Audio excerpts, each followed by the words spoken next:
Assalamualaikum warahmatullahi wabarakatuh. Salam budaya. Jumpa lagi para sedulurku semuanya di seluruh Nuswantara di dalam channel Saumas 81, channel yang menceritakan tentang sejarah-sejarah para leluhur-leluhur kita, orang tua kita yang soleh dan soleha, dan juga amal serta spiritual yang saya jalani secara pribadi.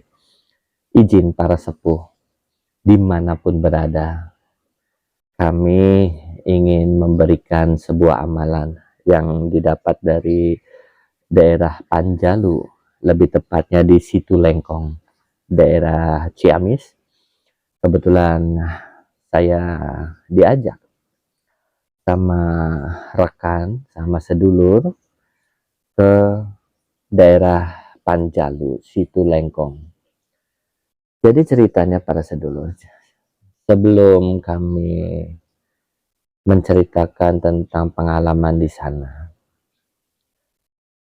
Jadi ketika datang di tempat tersebut untuk para sedulur yang ketika ingin berkunjung ke daerah Panjalu, para sedulur harus menyediakan biaya untuk parkir. Kebetulan kami memakai sarana sebuah mobil, parkirnya kurang lebih Rp10.000. Ketika masuk ke daerahnya, dalam arti sekitar danau, ada karcis atau tiket. Satu orang dikenakan biaya kurang lebih Rp5.000. Dan di situ juga ada sarana berupa WC dan juga tempat untuk beribadah berupa sholat. Tapi ketika para sedulur ingin masuk atau menyeberang ke Situ Lengkongnya atau ke sebuah pulau, para sedulur harus menyewa sebuah kapal. Seharusnya untuk ke pulau tersebut, satu orang dikenakan biaya pada saat itu ya, yang tadi saya ke sana itu kurang lebih 20.000. Tapi terkadang nggak mau mereka, si pemilik kapal atau si penyewa kapal, karena emaning bensinnya gitu kalau hanya sekedar ngantar 1 dan 2 orang, jadi harus berkelompok. Kalau mau ya, kebetulan pada saat itu saya 150.000, 2 orang pulang pergi, ya mau nggak mau daripada nanti nggak nyampe-nyampe di tempat. Jadi menurut mitos para sedulur, sebelum saya beranjak kepada amalan, saya ingin sedikit menceritakan tentang mitos di daerah Panjalu tersebut. Mitos daerah Panjalu itu berpusat pada legenda Situ Lengkong di Ciamis, Jawa Barat, yang meliputi terciptanya sebuah danau dari sebuah air jam-jam.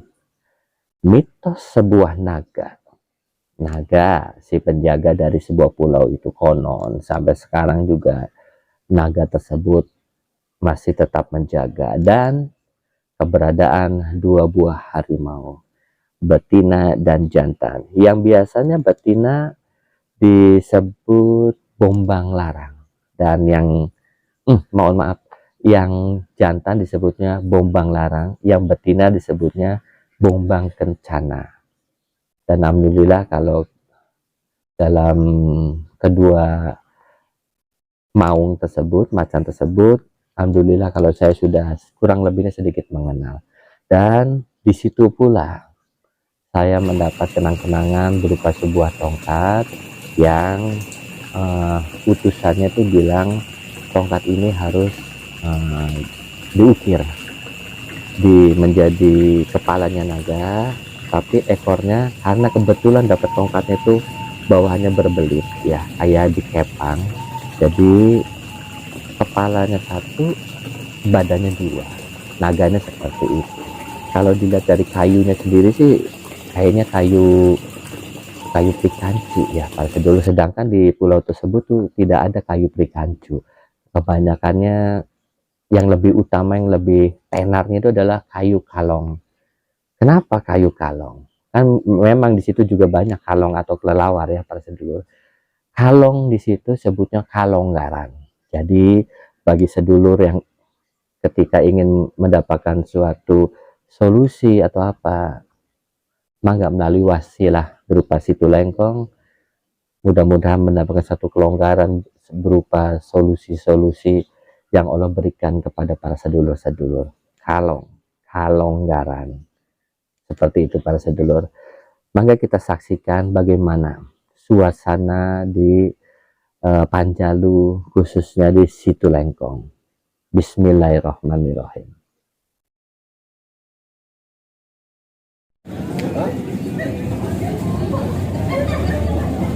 Oh, pilih bade, ayahnya duaan.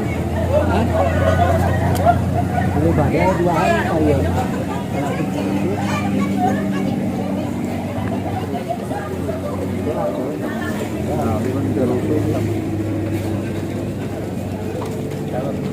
Jangan pasang lagi.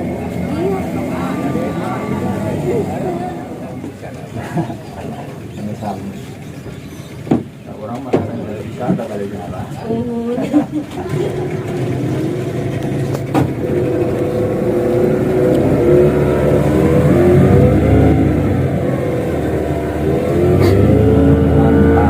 Halo Mas Dani. Halo. Kita mau kemana ini? Lagi jalan-jalan di air. Situ Lengkong menjadi salah satu tempat wisata sejarah sekaligus menjadi tempat untuk berziarah yang sangat terkenal di Ciamis. Halo Mas Budi.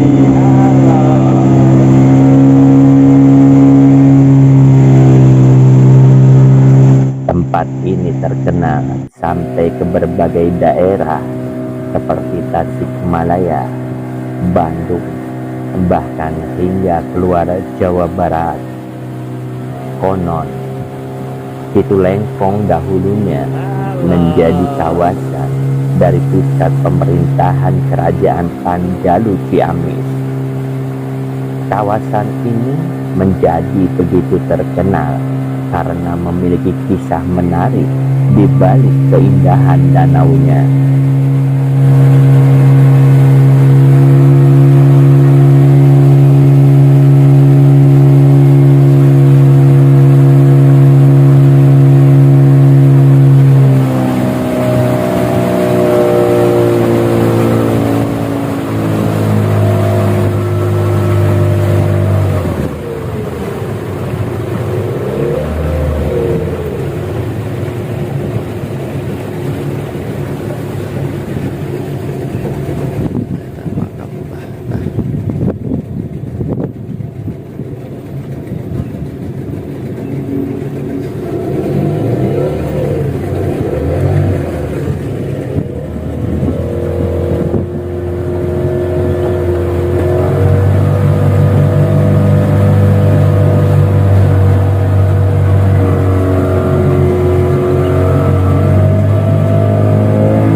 Pada kawasan ini terdapat makam dari salah satu tokoh terkenal di Panjalu Ciamis. Makam ini adalah makam dari anak Boros Ngora, yaitu Raden Prabu Haryan Kencana bin Prabu Boros Ngora. Alkisah, Prabu Boros Ngora pernah berguru kepada Sayyidina Ali di Mekah atas perintah ayahnya, Prabu Cakradewa. Setelah beberapa lama beliau berguru kepada Sayyidina Ali di Mekah, akhirnya Prabu Bongos Ngora kembali lagi ke Panjalu dengan membawa beberapa cenderamata. Salah satunya adalah amanat yang diberikan oleh ayah beliau, yaitu Prabu Bongosngora, harus bisa membawa air dalam batok kelapa yang di bawahnya berlubang. Prabu Bongosngora menyampaikan pesan ayahnya itu kepada Sayyidina Ali. Kemudian Sayyidina Ali menyuruh Bongosngora untuk membawa air Zam-Zam, yang dibawa ternyata tidak tumpah. Air Zam-Zam itulah yang menjadi salah satu cenderamata yang dibawa oleh beliau ke Panjalu. Lalu ada pedang yang diberikan Sayyidina Ali, dan pedang tersebut disimpan di museum yang bernama Museum Bumi Alit. Setelah Bongosngora kembali ke Panjalu, air Zam-Zam yang dibawanya ia tumpahkan ke sebuah danau yang bernama Situ Panjalu. Konon, sebelum ditumpahkannya air Zam-Zam yang beliau bawa, tempat itu bernama Legok Jambu. Setelah peristiwa itu, Bongosngora mendirikan kerajaan di kawasan ini.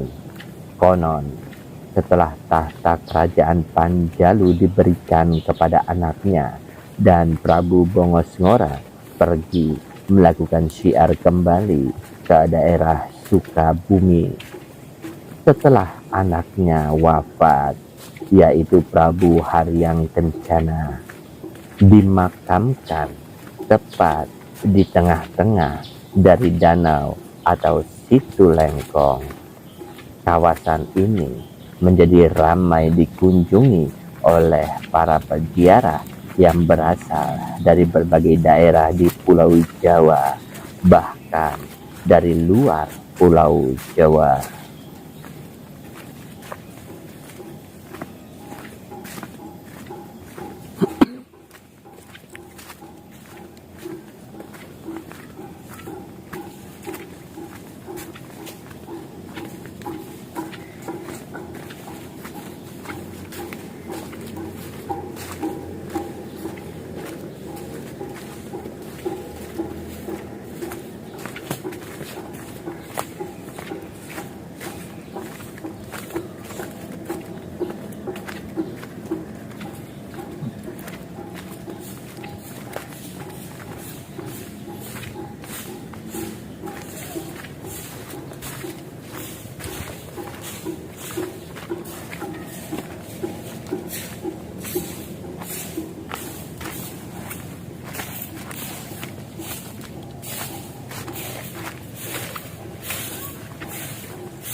Assalamualaikum. Sama iya, Pak. Oh, baik. Yang sana, Yang Demak. Sana. Sekarang yang ke sana. yang ke sana. Hmm. Jalannya kemana? Nah, iya, Pak. Oh, iya. Oh, ya, Pak.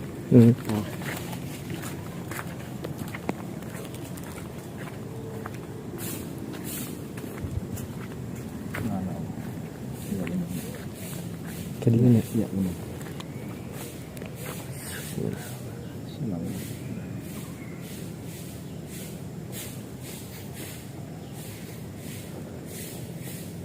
Yes.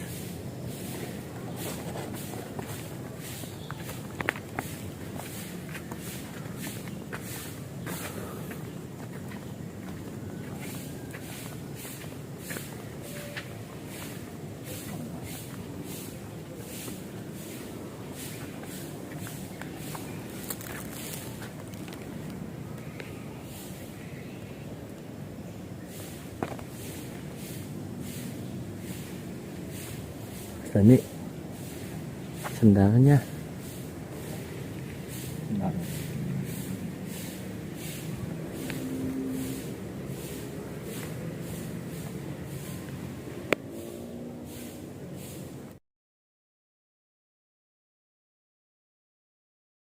Sesuai dengan janji saya tadi bahwa akan memberikan sebuah amalan.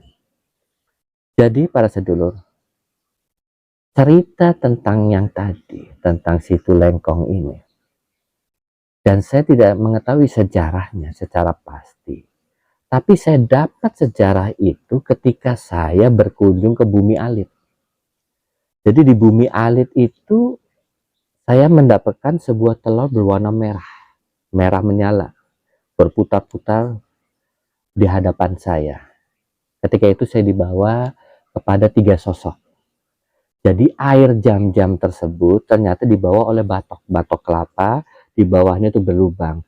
Balik ke sana, airnya habis. Dibawa lagi, airnya habis. Akhirnya ditutuplah dengan telur yang berputar-putar yang dilihat saya itu. Akhirnya bisa dibawa air jam-jam tersebut ke suatu tempat.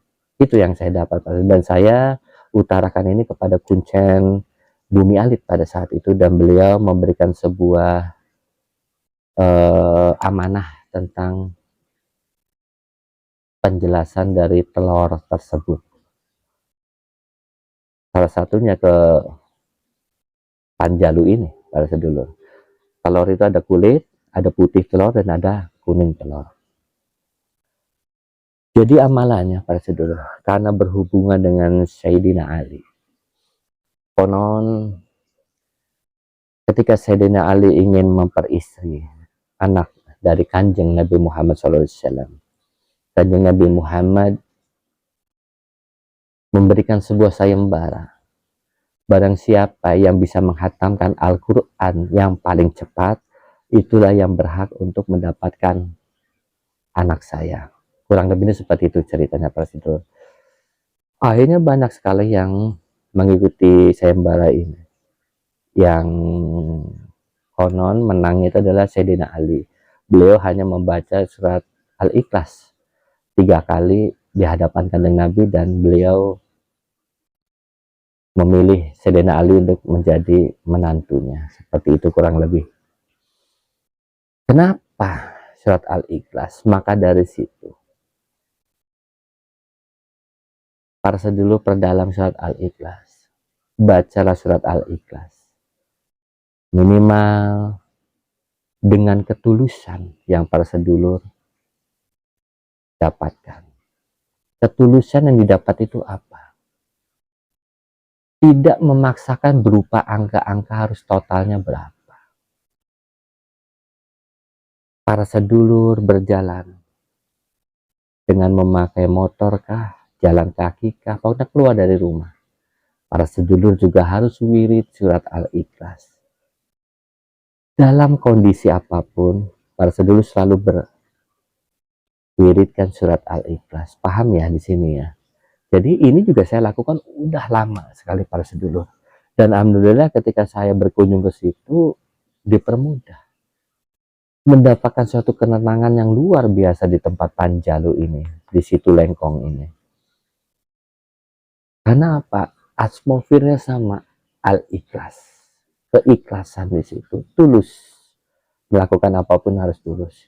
Jadi yang saya lakukan, wirid dalam sehari itu, saya tak terhitung entah berapa angkanya, karena dalam setiap bepergian berkendara juga saya selalu membaca surat Al-Ikhlas dalam dada saya. Setiap habis sholat, ya saya mewiridkan kurang lebih ya minimal 15, para sedulur, dalam setiap habis sholat pagi. Tapi entah totalnya berapa dalam sehari, kadang bisa banyak, bisa kurang, karena saya tidak menghitung itu.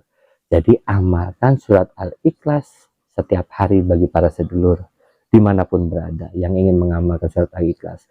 Jadi ketika para sedulur ke Panjalu, sedulur rasakan sendiri perbedaannya. Ketika atmosfernya menyambung rasa di pulau tersebut.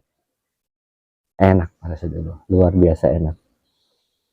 Enggak, para sedulur, dan saya juga minta maaf jika ada cerita yang salah, maklum pula lagi belajar, para sedulur. Mudah-mudahan bermanfaat bagi para sedulur semuanya, terutama untuk diri saya pribadi. Kula pamit, mohon ampura. Assalamualaikum warahmatullahi wabarakatuh. Salam budaya.